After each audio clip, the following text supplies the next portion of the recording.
उपासना के मार्ग में उपासक को ऐसी दृढ़ भावना बनानी है कि चाहे हमारे शरीर को भयानक पीड़ा मिले, अपमान मिले, तिरस्कार मिले, चाहे हमारा मन हमारे खिलाफ हो जाए, भोगों में आकर्षित कर दे, या विश्व हमारी निंदा करने लगे, मुझे किंचन मात्र भी कोई भय नहीं, अपने मार्ग में अटल रहूंगा। ये शपथ पूर्वक मार्ग चलना चाहिए।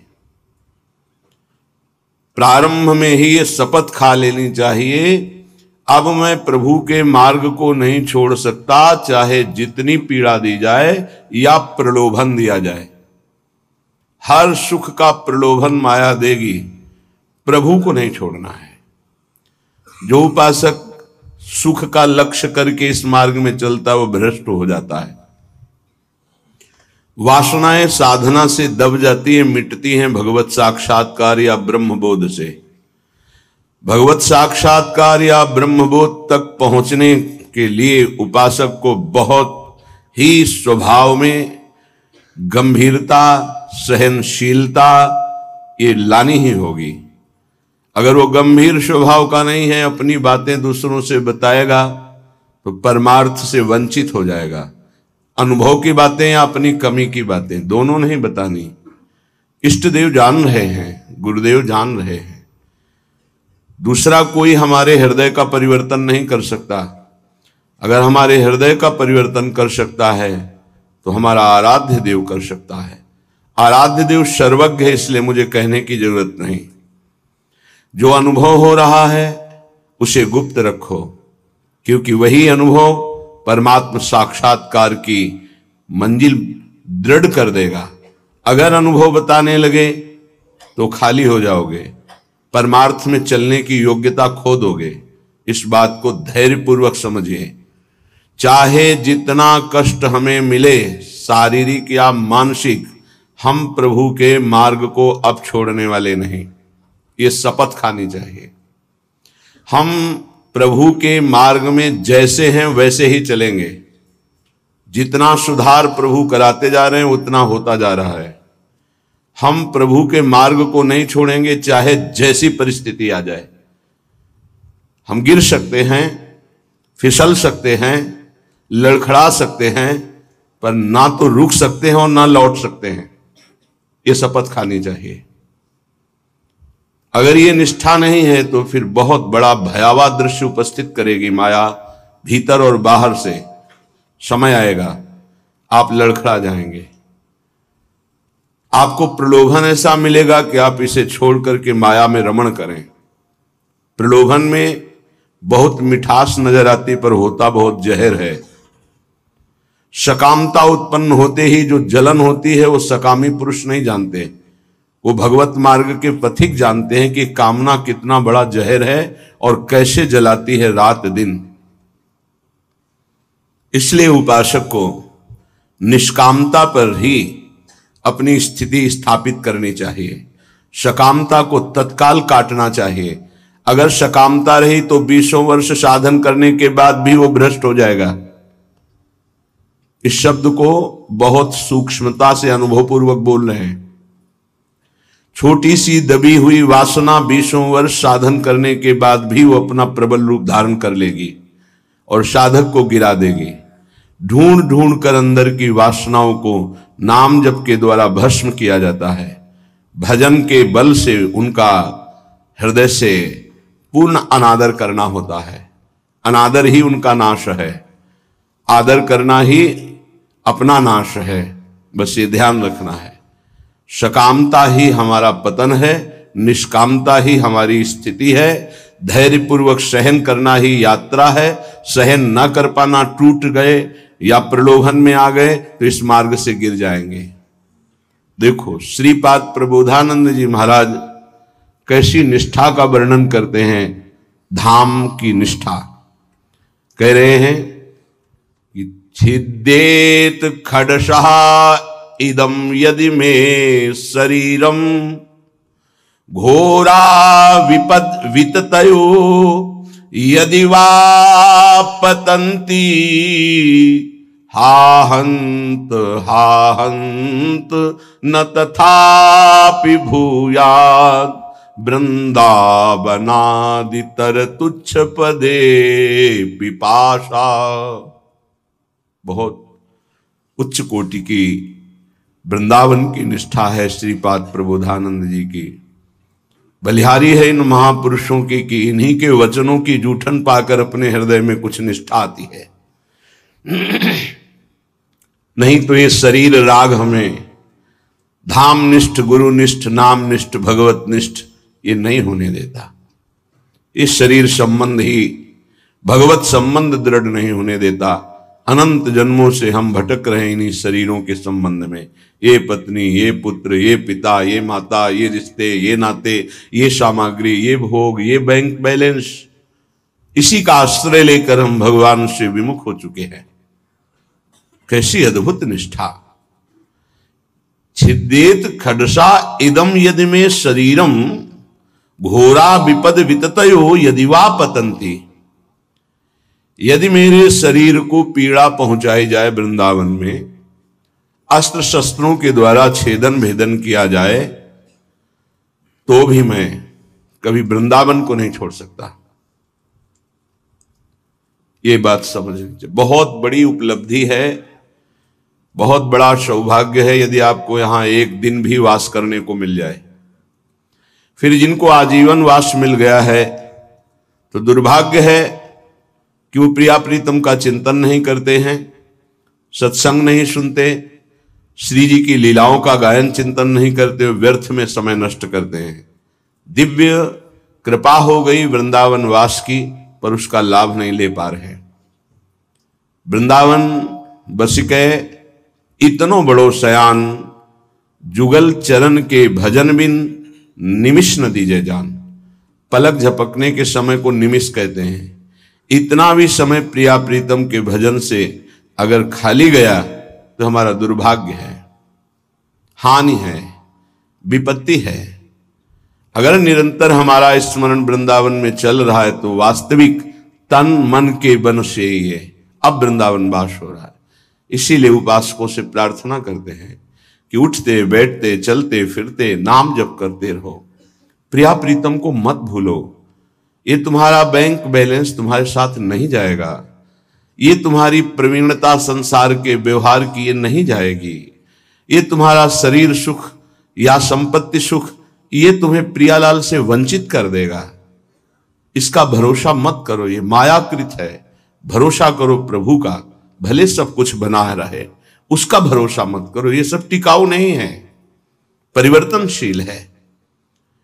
ये शरीर नाशवान है, इसको इतना प्यार मत करो कि प्रभु के प्यार का मार्ग ही छूट जाए।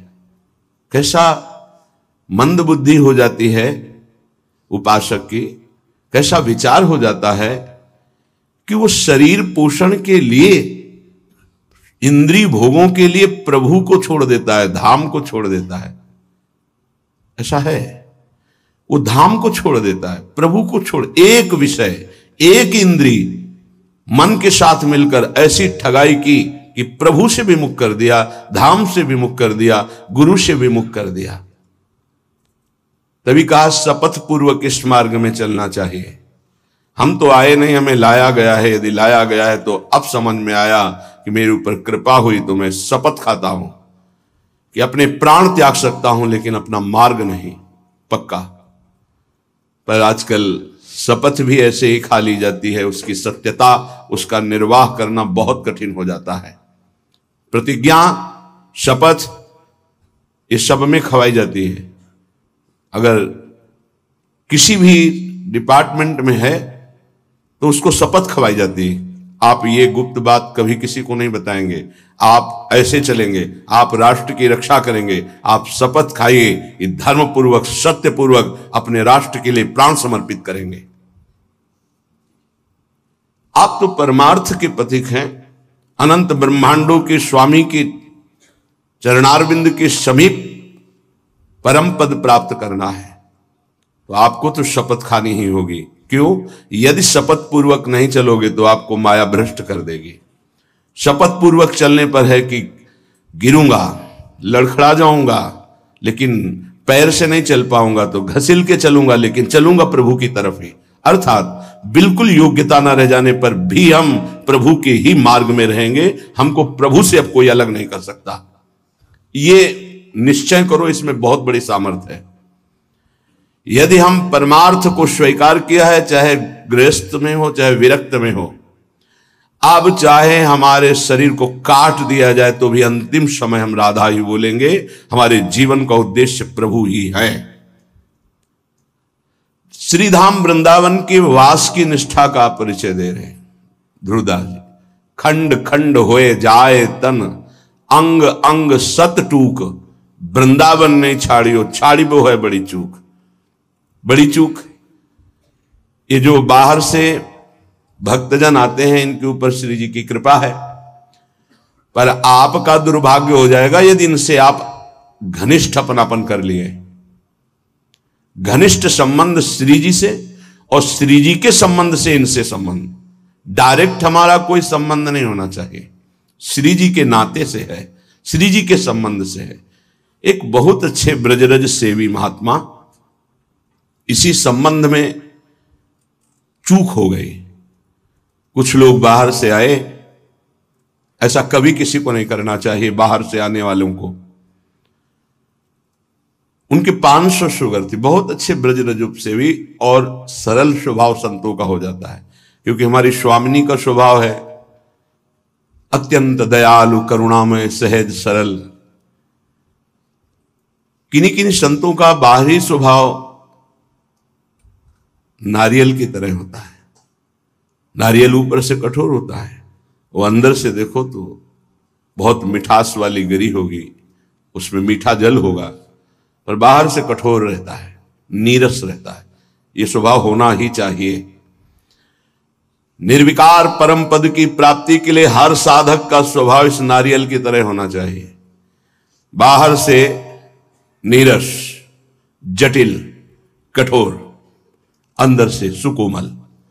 अगर बाहर से सुकोमल हो गए तो मारे जाओगे, इस मार्ग में मारे जाओगे। बाहर से रुद्र दृष्टि, हृदय ममता शून्य, हृदय ममता, निर्ममो निरहंकारा सम दुखा सुखा क्षमी, श्री भगवान का आदेश है। निर्ममो निरहंकारा। यदि परम पद की तरफ कदम बढ़ा रहे हो तो सोच लो तुम्हारा मार्ग क्या है। निर्ममो निरहंकारा, किसी से कोई ममता नहीं। वो आए और प्रार्थना की कि आपकी 500 शुगर है, ये किडनी फेल कर सकती है, ये दिल फेल कर सकती है, लीवर फेल। अच्छा, हमारे यहां बहुत डॉक्टर बढ़िया हैं, ले चलते हैं, 10-15 दिन सेवा करेंगे, आप स्वस्थ हो जाएंगे, फिर आ जाइए, दवा बन जाएगी, चलती रहेगी। उन्होंने स्वीकृति दे दी। वो नहीं वापस आए, वही शरीर पूरा हो गया। आप लोग बाहर से आते हैं वृंदावन लाभ लेने के लिए। अगर आपको श्रद्धा है और कोई संत बीमार है तो यहीं उसकी व्यवस्था कीजिए। उसको बंबई, कलकत्ता, दिल्ली ले जाने की कोशिश मत कीजिए। उसने अपने जीवन को श्रीधाम की रज में दिया है।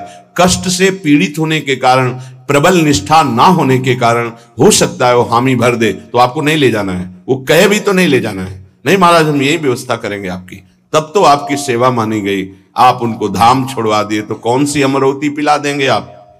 क्या मृत्यु पर विजय आप दिला सकते हैं? क्या श्रीधाम वृंदावन दिला देगा? हां, यह है कि रजोपसेवी प्रियालाल के चरणार बिंद के कहीं भी शरीर छूड़े, वो तो प्रिया प्रीतम में स्थित है। पर वो लाभ जो हम लोग याचना करते हैं कि जय श्री भट्ट धूलि धूसर तन यह आशा और धार, कुछ विशेषता है, पक्का मानिया। इस रज में शरीर छोड़ने की कुछ विशेषता है, मान लोगे तो जान जाओगे। तभी कह रहे खंड खंड होए जाए तन, अंग अंग सत टूक, वृंदावन नहीं छाड़ियो, छाड़िबो है बड़ी चूक। यहां कह रहे हैं छिद्देत खडसा इदम यदि में शरीरम घोरा विपद विततयो यदि वा पतंती। यदि धार वाले अस्त्र से भी मेरा शरीर काटा जाए तो मैं वृंदावन का कभी त्याग नहीं कर सकता कि भाई वृंदावन में तो बहुत दुख मिल रहा है, अब तो चलते हैं यहां से। शपथ पूर्वक इसीलिए कहा है कि अगर शपथ पूर्वक नहीं रहोगे तो बड़ी विचित्र दशा है। हमारा धाम और धामी श्यामा श्याम बड़े कृपालु हैं। यदि आप जाना चाहते हो रोकेंगे नहीं, और नहीं जाना चाहते हो तो कभी जाना नहीं पड़ेगा, किसी भी कार्य के लिए नहीं जाना पड़ेगा। ये अपने अनुभव की बात कह रहा हूं, किसी भी कार्य के लिए नहीं जाना। और आपने निश्चय किया है कि बाहर जाकर ही हमारा काम चलेगा, तो पक्का बिना बाहर जाए आपका काम ही नहीं चल सकता। और आपने निश्चय किया है कि श्रीधाम वृंदावन नहीं छोड़ूंगा, चाहे मर जाऊं, तो हर व्यवस्था जो तुम बाहर से नहीं कर सकते घर बैठे हो जाएगी, क्योंकि स्वामी जी के चरणों में स्वयं अनंत लोगों की सिद्धियां लुटती रहती है। विश्वास, धैर्य, सहनशीलता ये चाहिए इस मार्ग में। अगर सहनशील नहीं हो, विश्वास नहीं है, तो फिर आप टूट जाओगे। कितना कष्ट सहूं। आपको विश्वास दिलाते हैं, इस स्थान का विशेष प्रभाव है धाम का, कि यहां विशेष कष्ट प्रभावित नहीं कर पाता। कलह कलेश न व्यापय ईठा इठौर विश्व ते न्यारी। यहां कष्ट भी आएगा तो बहुत सीमित रूप रखकर आएगा, वही बाहर जब आपके ऊपर प्रभाव डालेगा तो बड़ा भारी दुख होगा। प्रारब्ध भी आएगा तो शासित होकर आएगा प्रियाजू से, वो स्वतंत्र रूप से आक्रमण नहीं कर पाएगा, बाहर स्वतंत्र रूप से आक्रमण कर देगा। यदि घोर घोर विपत्तियां आकर हमको घेर ले तो भी हम वृंदावन नहीं छोड़ेंगे।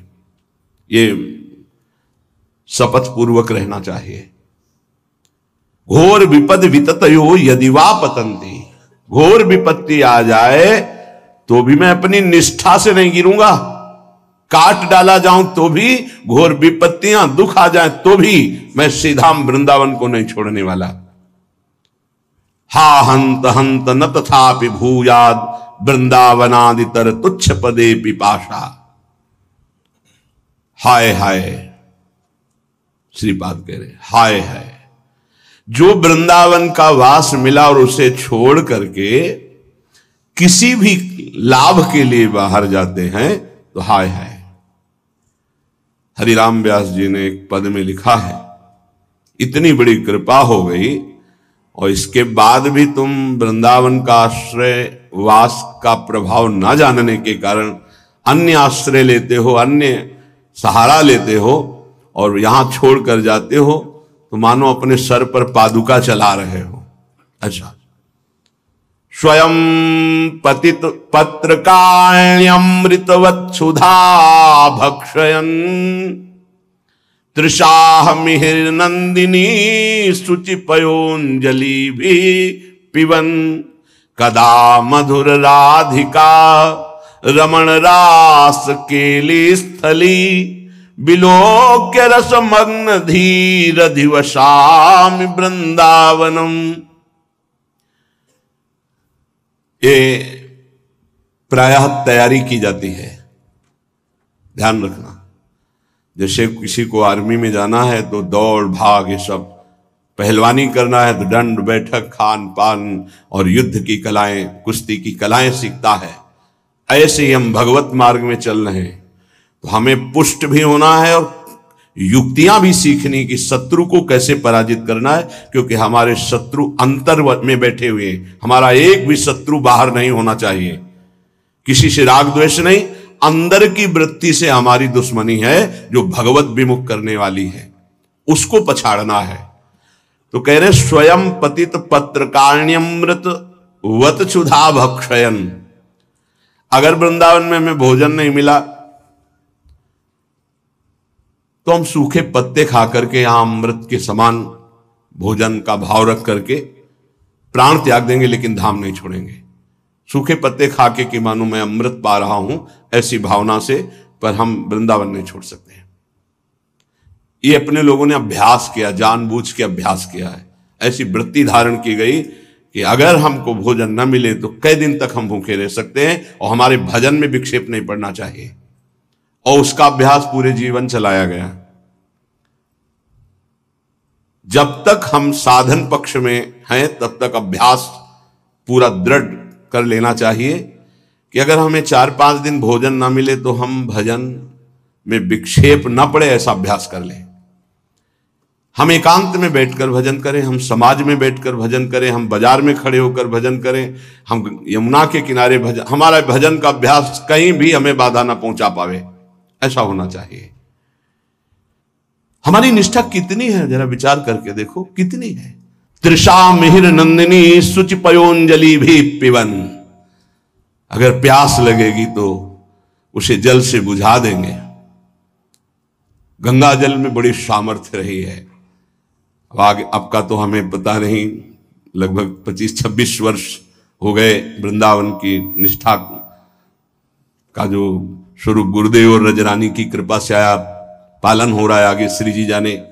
गंगा जल के पान करते ही, जैसे मां का दुग्ध पान करते ही बालक को भोजन की आवश्यकता नहीं होती, छोटे बालक को, ऐसे ही गंगा जी दुलार करती थी। गंगा जी में कभी हमें नदी भाव नहीं आया, कभी जल भाव नहीं आया, बस यही लगता था मां और मां का अमृत।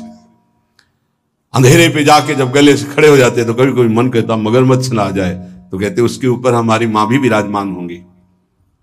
मगरमच्छ सवारी है गंगा मैया की, तू चिंता क्यों करता है, जब गंगा जी है तो तेरे को क्या चिंता। खड़े हुए मंत्र जप कर रहे। निष्ठाएं ऐसे थोड़ी परिपक्व होती है। हर सुविधा प्राप्त हो गई, कभी अपने को कसने की कोशिश नहीं कर रहे तो मन तुमको कस रहा है। आज ये मिल जाता तो अच्छा, तो कभी एकांत में रो करके बोले कि आज श्री जी मिल जाती तो अच्छा, जीवन की यात्रा पूर्ण हो जाती।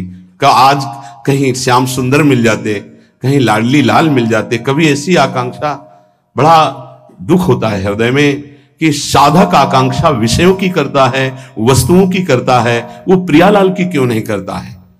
क्या प्रियालाल को तुमने अपना नहीं माना है? क्या जगत के भोग तुम्हारी सुख सामग्री हैं? कैसे तुम साधक हो, कैसे तुम भगवत मार्ग के पथिक हो। कदा मधुर राधिका रमण रास केलस्थली, बिलोक रस मग्न धी रधि वशामि वृंदावनम। मेरी ऐसी वृत्ति कब होगी कि मैं वृंदावन को देख देख कर रोऊंगा कि ये वही स्थान है जहां हमारे प्रिया प्रीतम रह रहे हैं और खेल रहे हैं और मेरे नेत्र देख नहीं पा रहे हैं। कब ऐसा वृंदावन कृपा करेगा कि मैं देख देख करके मगन हूं कि मेरे प्रिया प्रीतम कैसे रास कर रहे, मेरे प्रिया प्रीतम कैसे वन विहार कर रहे, मेरे प्रिया प्रीतम कैसे झूला झूल रहे, मेरे प्रिया प्रीतम कैसे जल विहार कर रहे, नौका विहार कर रहे। साक्षात पुरौ श्री पुरुषोत्तमांघि सेवा रसादप्यधिको रसौघा, शंदेत वृंदा विपिनेप्य दृष्टे, राधा प्रियेत्रोद्धव एव साक्षी। पुरुषोत्तम भगवान वासुदेव देवकी नंदन का निरंतर सानिध्य प्राप्त करके भी जिनको प्रेम का परिचय प्राप्त नहीं हो पाया, और वो जब वृंदावन की रज में आए तो बिना किसी साधन के प्रेम प्राप्त हो गया। इसके साक्षी उद्धव जी हैं। श्रीपाद कह रहे हैं कोई उनको साधन नहीं करना पड़ा, गोपी जनों के दर्शन संभाषण चरण धूलि, इसका स्पर्श होते ही प्रेम का प्रादुर्भाव हो गया। क्योंकि तैयार भूमि थी, भूमि तैयार थी, बीज के अंकुरण में देर नहीं लगी। अपने लोगों के ऊपर कृपा है, उसी रज में बैठे हैं, उसी रज में वास करते हैं, पर भूमि तैयार नहीं है। रोजे सत्संग हो रहा है तो मानो किसान जैसे अपनी खेती को जोत करके उसे तैयार करता है, ऐसे मानो सत्संग आपके हृदय की भूमि को तैयार, ये जो शपथ पूर्वक चलिए, ये भूमि तैयार की जा रही है। लेकिन आप देखिए कहां साधक भूमि तैयार कर पाता है अपने हृदय की। जहां थोड़ी सी प्रतिकूलता की छाया भी आई कि भाग खड़ा हुआ। प्रतिकूलता नहीं आई, अभी प्रतिकूलता तो जानते नहीं, प्रतिकूलता की छाया आई कि भाग खड़ा हुआ। जो राधा प्रिय इस वृंदावन में वास स्वीकार करके रहने से रहता है तो बिना किसी अन्य साधन के उसके हृदय में प्रेम प्रवाहित हो जाता है। इस बात के साक्षी हैं उद्धव जी, कोई साधन नहीं हुआ। जब वृंदावन आए तो इस रज की कृपा से ऐसे महाप्रेमी हुए। भगवान की कृपा से आज भी गिरिराज जी की तलहटी में वो अव्यक्त रूप से विराजमान रहते, कभी तलहटी नहीं छोड़ते। प्रकट में बद्री बन गए, लेकिन अप्रकट में यही रहते हैं गिरिराज जी की तलहटी में। उद्धव कुंड परिक्रमा मार्ग में मिलता है, उसी क्षेत्र में श्री उद्धव जी महाराज विराजमान रहते हैं। हमारे हृदय में ये अनुभव होना चाहिए कि हमारे ऊपर प्रभु की विशेष कृपा है। बस उस कृपा का अवगाहन, कभी दिव्यता की तरफ सोचिए। अपनी इंद्रियां और मन ये पार्थिव भोगों की तरफ ही सोचता रहता है। कोई पार्थिव व्यक्ति अनुकूल हो जाए तो हम नाच पड़ते हैं। प्रियालाल तुम्हें प्यार कर रहे हैं, तुम्हें नहीं दिखाई दे रहा, तुम्हारी समझ में नहीं आ रहा कि तुम्हें श्यामा से हम प्यार कर रहे हैं, इतना प्यार कर रहे हैं। हम मांग कर रहे हैं पार्थिव व्यक्ति के प्यार की, कोई प्रगट में मनुष्य हमें प्यार करे। हम मांग कर रहे हैं इंद्रियों के भोगों की। सच्चिदानंद सुख देने के लिए हरि गुरु तैयार है, हमें वो नहीं चाहिए। यही दुर्भाग्य है हमारा। उपासक सावधान, बहुत जन्म भोग भोग चुके हो, बहुत जन्म तुम किसी ना किसी के होते रहे हो। इस बार केवल श्री जी के इस शरीर को धरोहर की तरह हरि गुरु को समर्पित कर दो। ये आपकी वस्तु है, इस पर अब मेरा कोई अधिकार नहीं, तो हरि गुरु आपको समर्पित कर देंगे। लो, हमारा संपूर्ण वैभव आपका है। आप करके तो देखो, बड़ा सस्ता सौदा है। शरीर तो तुम माया में कितनी बार समर्पित कर चुके हो। एक बार मायाधीश प्रभु श्री जुगल सरकार को अपना जीवन समर्पित करके तो देखो।